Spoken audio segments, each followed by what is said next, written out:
Hello, friends. A very good morning. Hope you're all doing good and keeping safe.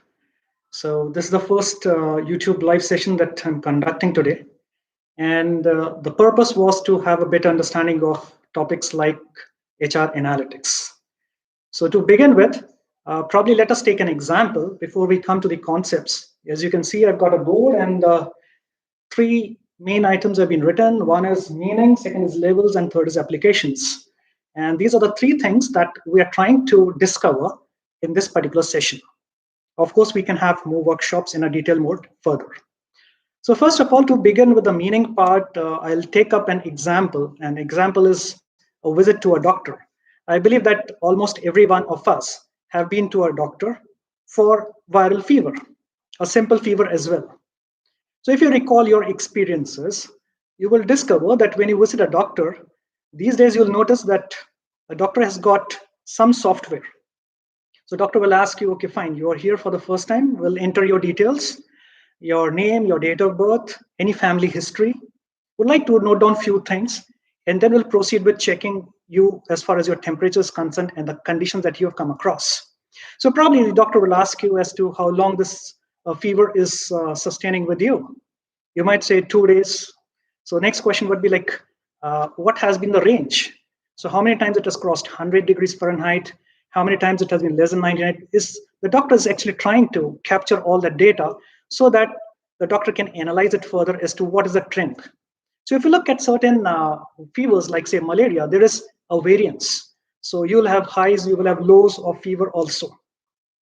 So what the doctor is doing right now is maintaining a record, fine, which in our HR parlance, we might call it HRIS, HR information systems, right?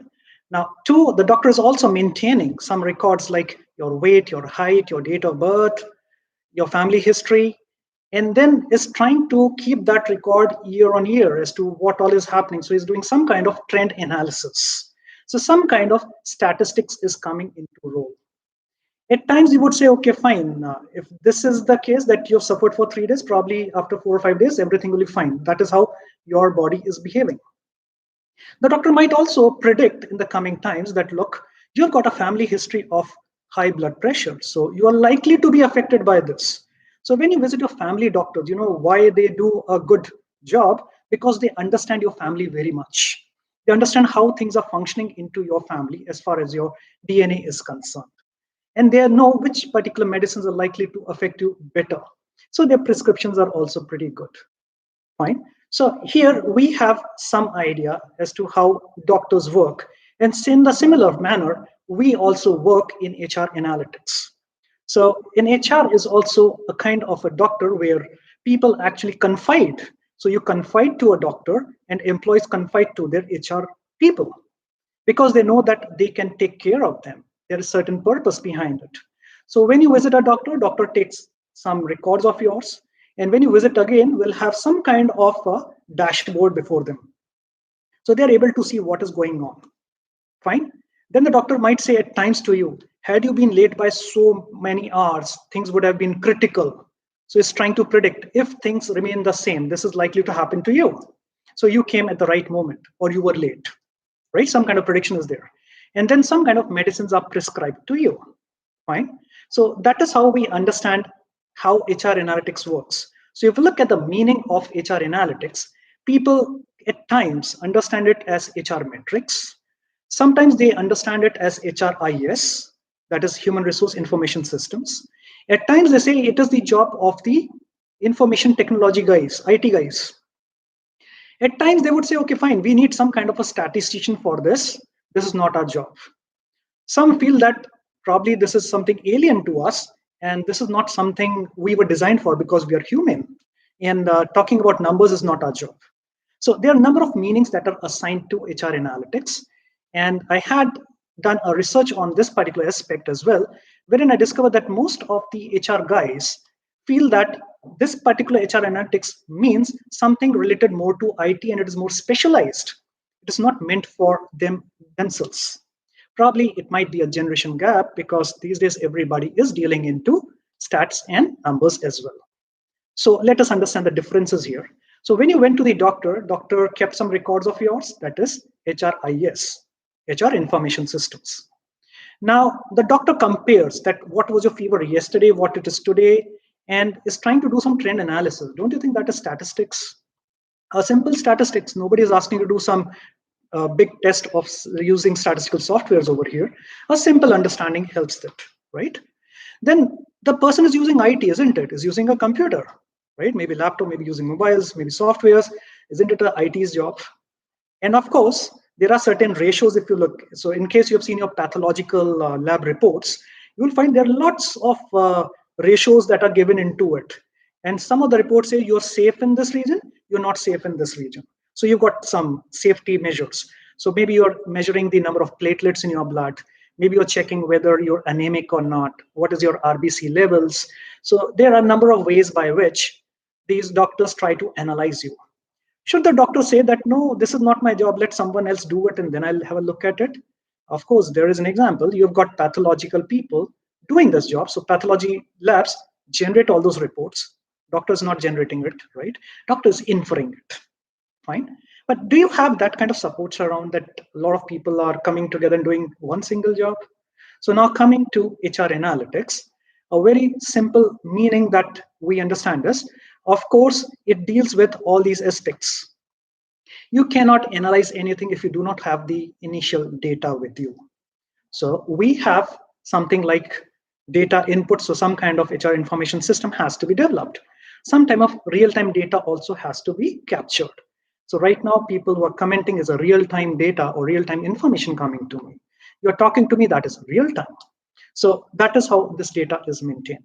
Now, if I say that, okay, fine, I need to analyze it, I can use some metrics for it. Well, is Sunday a better day to do it or Monday is a better day to do it? When did more people understand it better? When did people try to utilize it? Was it the month end or was it the quarter end? What is it? Was it the year end? So there are a number of ways by which people understand these things.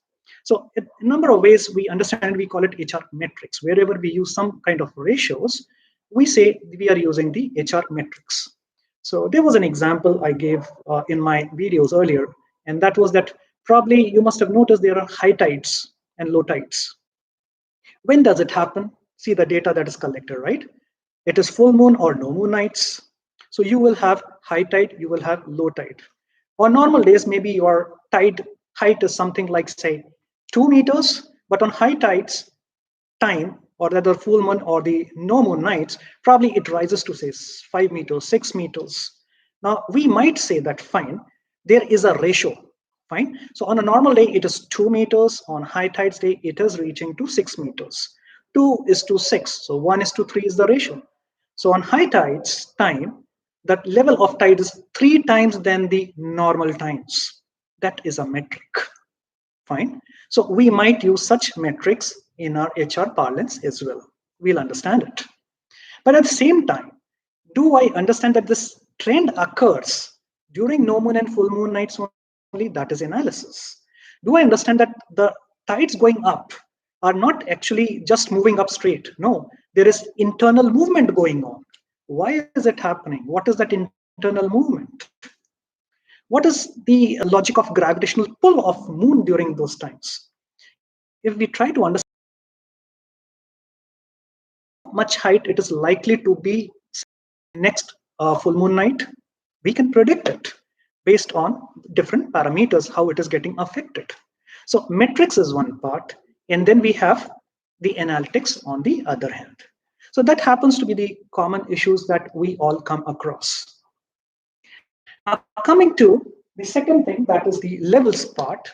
We say that there are 3 levels in HR analytics, and usually we describe them as, we talked about as with the doctors, we say the first level is descriptive.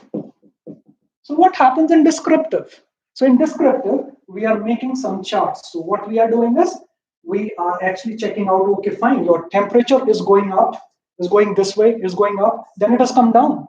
So now what we are trying to say is there is a trend, right? And we have some kind of understanding here in the descriptive part.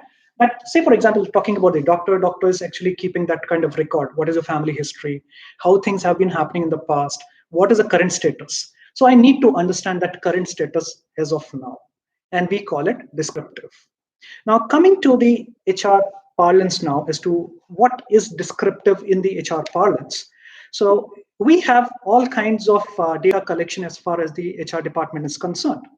So we say that our objective is to optimize the uh, performance of the employees in the organization.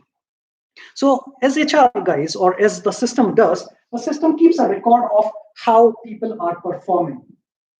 So when I say that I'm keeping all the records of performance, what we are trying to understand is that how many hours a person has worked, right? How many leaves a person has taken, how much the person has improved or rather developed more skills. So I'll try to list all that stuff and see day on day, month on month, quarter on quarter, how much is the improvement. Now, whatever I'm saying right now, say for example, I talk about number of hours worked. This is simple data. How many leaves a person has taken is simple data. But the impact is on the compensation, is impact or seen on the salary part. Now, when I say that I'm talking about the improvement on, say, quarter on quarter, it is a ratio. So last quarter, a salesperson sold, say, 50,000 units. This particular quarter, the salesperson sold 1 lakh units. We say 100% improvement. So how much is the incentives I'm going to calculate will be dependent on it. But here we are keeping a real-time understanding of it. So not everything that we see in the office or in the factory or in the company premises is worth putting up on the dashboard. So we decide what we want to see on the dashboard, and that is where this descriptive analysis comes in. What are those things I feel that are important to me? How many people are working today? How many people are present here? How much production has been done in my factory today? That is of importance to me. So I might put those things on my dashboard depending on my supervisory authority. What am I supervising? So as HR people, I would be more interested into how many people are there on the job, where they are, what they are doing, what has been their output today, how many days they have worked in this particular month. I would like to track those things. How much is the overtime? How many times they have gone for early leaves? I can take a lot of issues or a lot of things I can develop over there. Not just for the whole organization, I can have employee wise sheet for myself. Now, the point is, what should I do for that? Should I keep a register for it? Well, the days are gone for registers. We are using probably the softwares for this. So maybe you might like to develop a dashboard using pivot tables in Excel. There are a number of software that are available by different companies around. So if you look forward and if you search for, say, descriptive softwares in Google, you'll find a lot of software that are available. A lot of companies have developed that particular part. And of course, as students and this particular generation is really good at presenting things together. But what is to be presented? What is more important to be presented is something I'll put up in my descriptors. So if you look at the prescription of a doctor, you'll find what? You'll find your name written over there. Maybe son or daughter of might be mentioning it. Your age will be there. Your weight will be there. Your BP will be there. And then other tests or other things will be there which are relevant to the suffering that you are going through. Not everything will be available. So if you go for a full body checkup, you will have thousands of reports available, which is important for me. And that particular data or ratio or metrics, I would like to display on the descriptive part. All right. So this happens to be our descriptive level, which says that what has happened in the past. So what I'm saying, what has happened, right? And that is in the past. Fine. Now what? We come to the second level, that is predictive. Now it's like saying that we understand that when we take a vaccine, it is predicted that we are likely to have some fever, some body ache as well. It is predicted. Fine. And if you do not take rest, probably you are going to fall down or something bad might happen. That is predictive. So if you do not take care, this might happen. This is what predictive is. So it is like what is the likely things that are going to happen. So this is what we say is predictive in nature. So when the doctor says that, okay, fine, you're here at the right time, had you delayed it, probably things would have worsened. So that is what the prediction is. Second prediction, what doctor says, okay, fine, if you take these medicines for say 5 days, you take antibiotics and these supplements, you will be absolutely fine. That is again a prediction. So that is what we say is predictive analytics. We say this is the second level of HR analytics.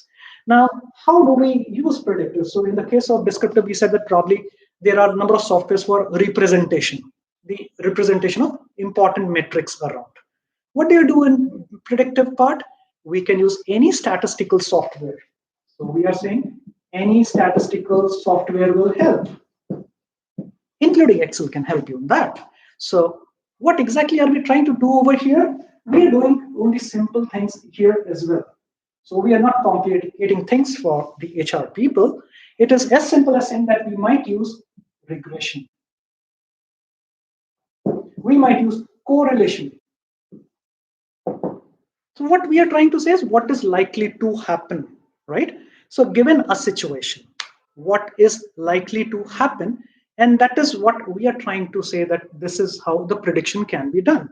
Maybe we might go ahead with something called, say, pre and post analysis. So we can have different scenarios for that. So a number of ways are there in which predictions can be done. So statistical tools can be used for it. But as I said, it's not necessary that we know everything around. Softwares are of great use to us. All you do is enter the data and you simply go ahead with the analytical part. So once you have those inferences, we can predict it. Now, how the doctor predicts is as simple as that, is understanding like what are the things that are affecting you. Fine. And might say this is the right choice. Now, at times, when the weather is bad, the doctor already knows that this is because of this, and knows this is significant, it is insignificant. Fine. Now, there is something very interesting over here, and a number of students have asked this particular question. How do we use HR analytics for understanding the attrition rate? Attrition rate is like employee turnover, people are leaving your organization. How can I use HR analytics for this? This happens to be a little complicated question, which might require a number of analytics, but then a simple way by which I'll showcase here is like this. So what I'm trying to put here is, why do you think the attrition happens? Can we have the reasons for that? One of the major reasons why attrition happens is employee sees no growth. Right? No growth within the organization, right? Is getting better opportunities,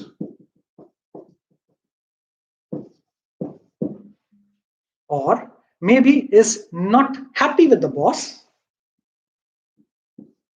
Maybe it is a culture that is not suitable, or maybe it is like saying that if all these things are kept aside, I might say, okay, fine, it is boss culture, better opportunities, no growth.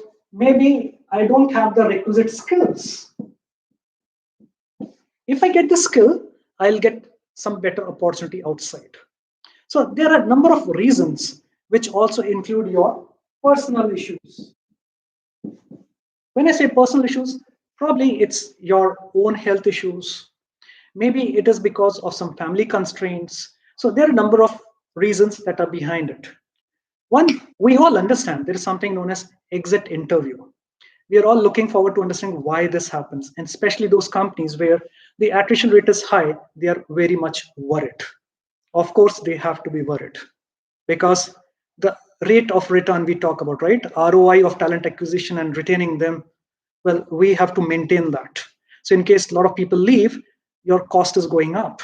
And that is one major area where HR analytics of great use to us. Now, we have something known as exit interview for people who are leaving the organizations.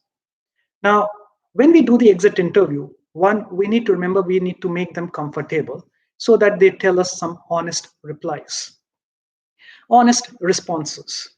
At times, we also collect that kind of information after some time that they have left the organization, for a very reason that they might not be comfortable immediately, but later on they might tell us the reasons for that.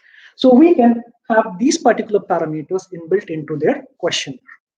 So we'll have something like 8 to 10 different reasons because of which the person has left. So we might give them the rating scale along with it. We might say, okay, fine. You feel that there was this particular reason of no growth, further growth in my organization. So please rate it on a scale of say 1 to 10. You say, okay, fine. I have some family reasons because of which I want to leave. So you might say, okay, fine. Rate it on the scale of 1 to 10. So what will happen is that we can actually generate the ratings, the data based on these parameters during the exit interview. The data that we have actually collected, we can actually put it into regression and check which is more significant, which is less significant, or rather, which is significant or which is not significant. So prima facie, everything, it always comes to us that this must be the reason why this employee is leaving. That is our hunch. That is our intuition. Probably, since management is scientific in nature, we should be actually focusing on the real data and not on our hunches. So if I go for the real data part, I would like to say, okay, fine, let me check with the whole set of employees that have left over a period of time. And in case that is increasing, it is high time I do this analysis. So what I'll be doing in the, say, for example, the regression equation, I'll put up the regression equation over here. So I'm saying that there is something like leaving the organization, right? So I'm saying intention to leave the organization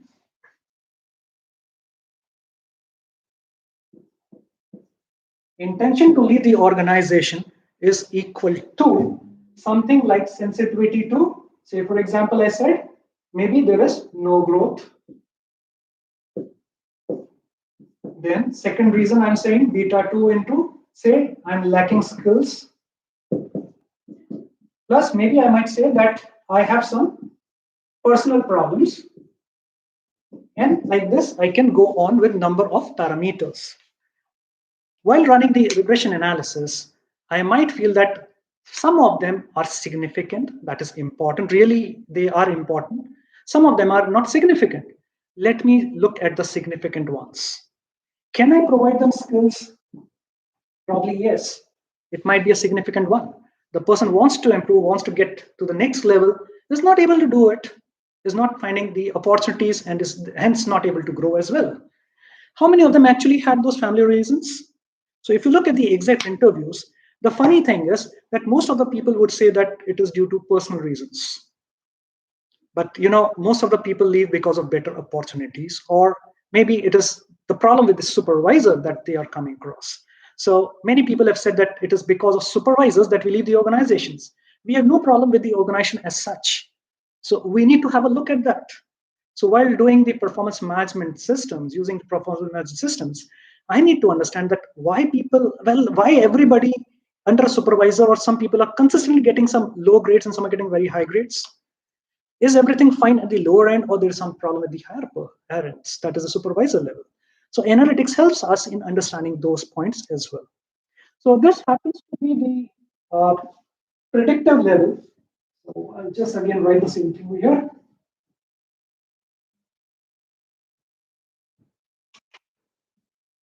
One, two is predictive.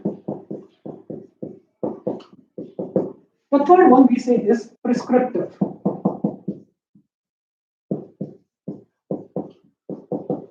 Now, of course, whenever we go to a doctor, we expect some kind of prescription from the doctor. What should I do?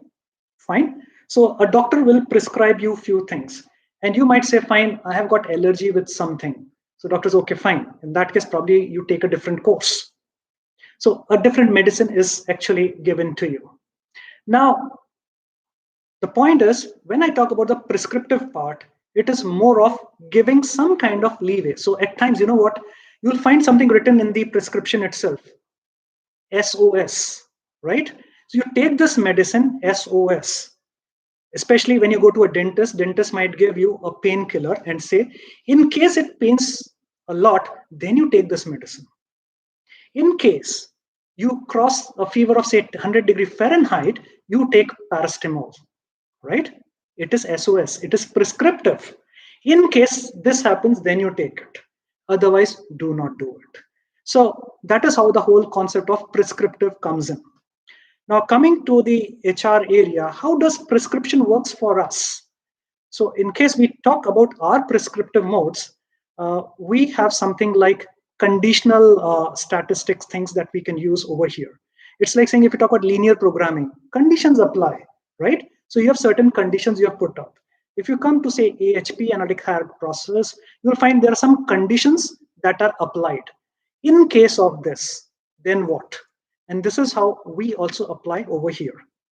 Fine. Now, see, for example, I say that we are actually hiring for different regions in our country. So we are hiring for different people in our country, and we are going to a high-flung area. And that is a remote area where probably some people, or rather most of the people, may not like to join that particular location. What do you do? So in such areas, our logic says that we should be hiring the local people over there. So when I hire the local people over there, what happens is at times we have to compromise with the level of skill set that we are looking for in the prime location and the far-flung locations. So that is a kind of prescriptive thought process that we have to undergo during this. One of the major areas where we use analytics in HR is training and development. So it's like saying that what is the impact of training or the engagement activities that we have done with our employees? So we always look forward to some kind of output. Now, output can be in number of forms. Usually what happens is that once a training session is done, we go ahead and ask the people to fill up the forms, feedback forms. And feedback forms usually for a full day training that is on a hill station or a very nice location is likely to be very, very good, right? Other factors affect you, isn't it? If you get a break from a continuous job and you get a break of 2-3 days, of course you'll enjoy it. For sure, it's a change. So one way of getting the output or the real performance output of training program is the feedback from the audience. Fine. The second is whether the engagement level of the employee has improved or not. That is the process part, right? And then the third level is, did it had a significant impact on the organizational output? So output is the performance that we are talking about. That is the net revenue that is being generated now, or it is likely to be generated, or it is in process for the coming times. So for example, you do a training for a sales employee. So we have the sales figures for this particular quarter. Say till March, we have the sales figures of our employees with us. So we have got 100 employees with us. And what we do is we give them some training, say in the month of April. That is going on. And then we check their output in the month of, say, July. That is from April, May, June. That is 3 months, quarter and quarter. How much their performance has improved. That is real sales of the, or the sales output, or the sales people have achieved in this particular quarter after the training, right? Now, after the training, I need to understand whether this is significant or not. Did my training really work? You know what? If you look at our financial system that is applicable in India, the last quarter is January to March. That is the most heaviest one as far as the sales people are concerned, because a lot of targets have to be achieved. So of course, maximum target is achieved during this time. During April to June, this happens to be a little slack time. And in spite of all your training in April, your June figures will not be more than March. So do I say that the training is poor? Right? So think from that angle. How did I check it? I checked it using the paired t-test, a simple statistical method. Simply putting it into the software, I get the results, whether it is significant or not. Now, if I do it on a regular basis and then I see, okay, fine, this quarter versus the previous year's quarter, why am I comparing with March? I should be comparing with April, May, June of last year. And that I should compare right now. So that is where your analytical framework is required. You should compare what happened last year during that period, what is happening right now during this particular quarter. So we need to have that kind of thought process inbuilt into us. So did the training really help? It has helped if the last year quarter's results have improved. In fact, we have to assume that other situations remain the same. That is if then conditions. So if I look at last year condition and this year condition and then compare it with previous years, I'm in a better position to understand what is happening. So in case I give this training at this time, my sales output will increase. Can I say it with certainty? If I can say it with certainty, I'm prescribing something. This is what I should be doing. This is how I should be doing. So this is how we try to apply these concepts of descriptive, predictive, and prescriptive in the HR parlance. Now, some applications we have understood, like I said, the third point is the application point. And here, what I would like to say is that look at different HR functions. How do I apply it? Fine. You will find there are metrics in all the areas that we can talk about. Say, for example, we start with, say, talent acquisition. Now, in talent acquisition, we have got number of metrics. It is like saying the yield ratio. How many vacancies were there? How many people applied? How many people were shortlisted? There are a lot of ratios around. Do the requisite number of people are there in the talent pool? Last year, I gave this particular requisition or advertisement. I had 1,000 people applying for my vacancy. This year, when I did it, I got hardly 500 people applying for it. The ratio has changed. Why that has changed? I need to discover that particular part. Is it so that the supplied part, that is the people who are eligible for it, are not there available? Their supply has come down. My demand has remained the same, but the supply of labor has changed. Two, do I have the skilled labor or the people of the same skill set that I had last year? Again, that level has changed. Maybe such skill training did not happen, which means I will have to spend money to do it. So these are the ratios, and this is the analytics which can help us. Based on our job analysis, we develop our job descriptions, and based on that, we do the selection process. Has my selection process been successful?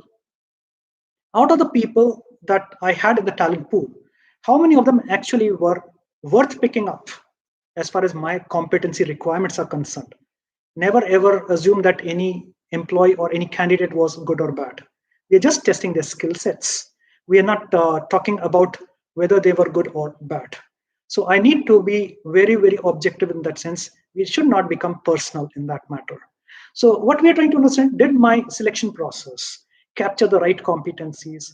If yes, the retention is likely to be high. If yes, then the training costs are likely to be less. So I can understand those things well. Because the moment I say that the attrition rate is high, it reflects back on my talent acquisition process. Maybe I picked up wrong people for sure.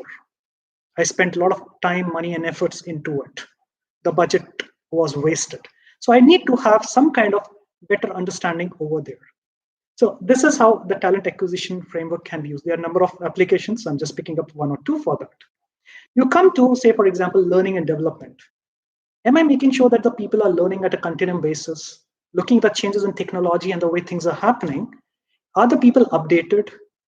If yes, how am I doing it? Is the training programs or the training tools that I'm using, are they effective or not?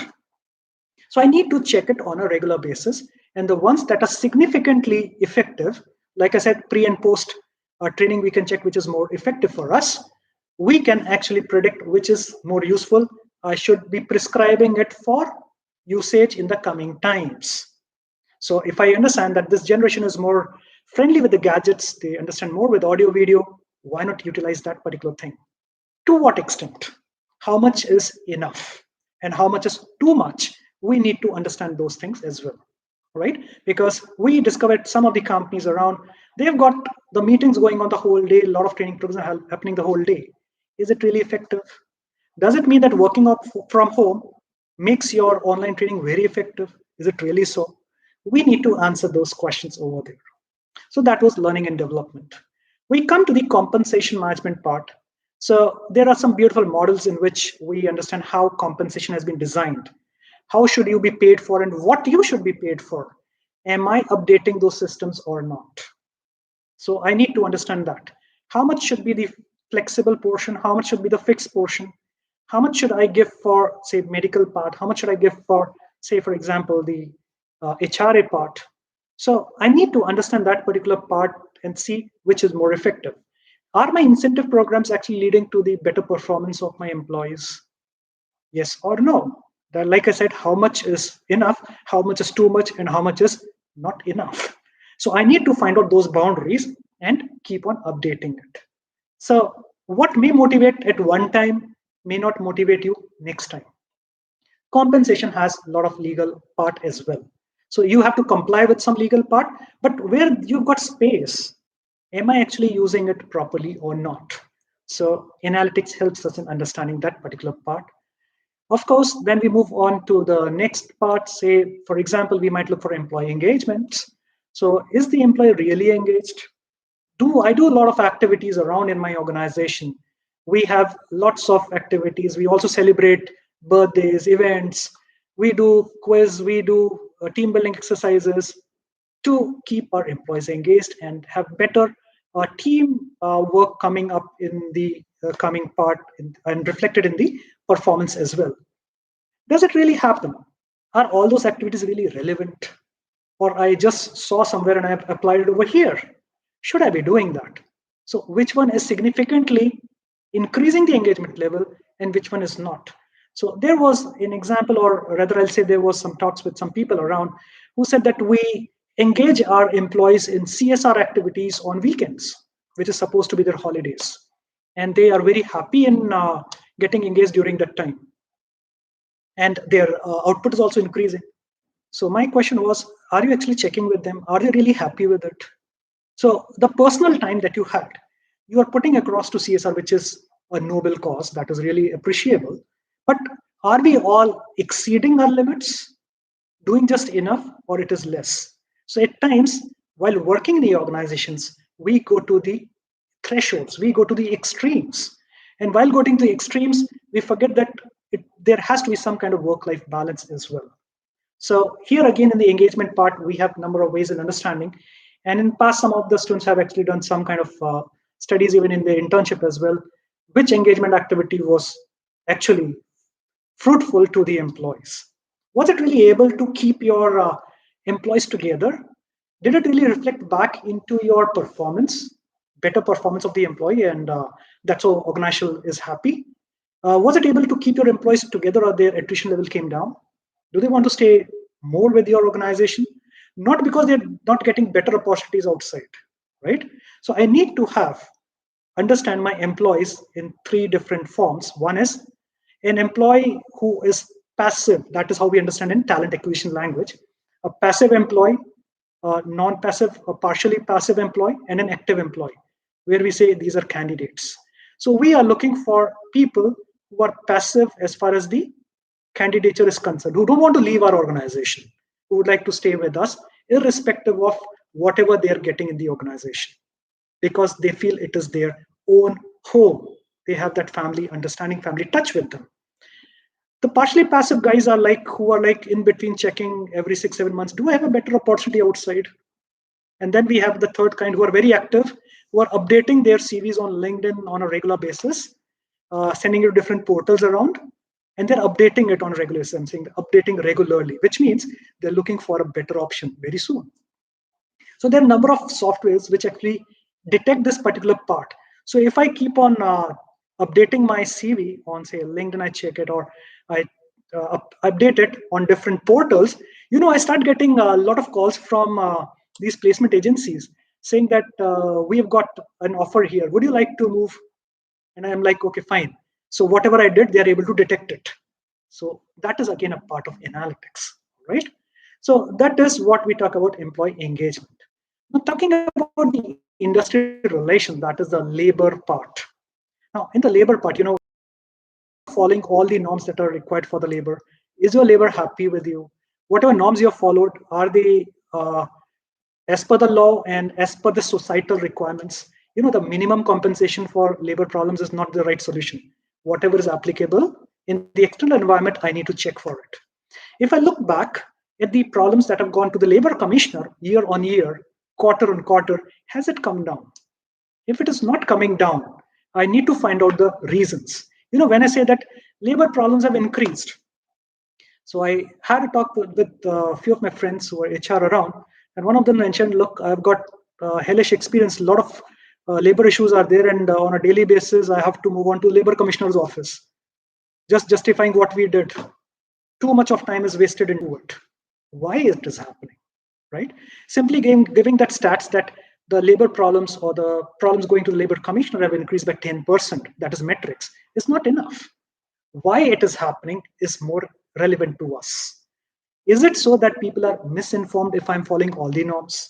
If that is the case, I need to have some kind of awareness programs which can help in controlling these particular aspects. So these are some of the applications that we can use in the HR functions. You can have all kinds of problems that can be analyzed using HR analytics. I hope you had a nice time discussing the HR analytics concepts. Of course, I've got a playlist of HR analytics where I've got small videos of different frameworks that have been used. And of course, we'll be having some more workshops around. But then any particular issue or any particular problem that you feel that we can discuss further, probably I can plan out another workshop or maybe some more examples using the stats or the screen sharing is applicable, and we're able to do that on the screen as well. Happy learning.